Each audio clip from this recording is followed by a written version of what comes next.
আমি এটার জন্য দুঃখ প্রকাশ করছি। কিন্তু আমার এটার কারণে যারাই আমার শুভাকাঙ্ক্ষী বা আমাদেরকে ভালোবাসেন, তারা কষ্ট পেয়েছেন, তাদের প্রতি আমি দুঃখ প্রকাশ করছি। পাশাপাশি আমি একটু ব্যাখ্যা দিতে চাই, ওই দিন আসলে জামাত ইসলামের ইফতার প্রোগ্রাম ছিল। সেখানে আপনারা জানেন যে রাজনীতিবিদ, এরপর বিভিন্ন ছাত্র সংগঠনের নেতৃবৃন্দ ছিল, বিশিষ্ট পেশাজীবী যারা সাংবাদিক থেকে শুরু করে সকল পেশাজীবীরা সেখানে ছিল। আমাদেরকেও সেখানে জামাত আমন্ত্রণ জানিয়েছিল, আমরাও সেখানে মূলত আমন্ত্রিত মেহমান হিসেবে গিয়েছি। তো যাওয়ার পর স্বাভাবিকভাবে একটা সামাজিক অনুষ্ঠানে সবাই সবার সাথে কৌশলাদি বিনিময় করেন।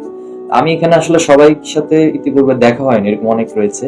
তো সন্তোষ শর্মা, ওনার সাথে আমার ইতিপূর্বে কখনোই দেখা হয় নাই এবং ফোনেও কোনোদিন আমার সাথে কথা হয়নি। তো সেখানে সবার সাথে সাক্ষাৎ করছি, তারই একটা সার্কেলিং করতে করতে সাংবাদিকদের টেবিলে তিনিও ছিলেন। সেখানে আমি আরো অনেক সাংবাদিকদের সাথে করমর্দন করেছি।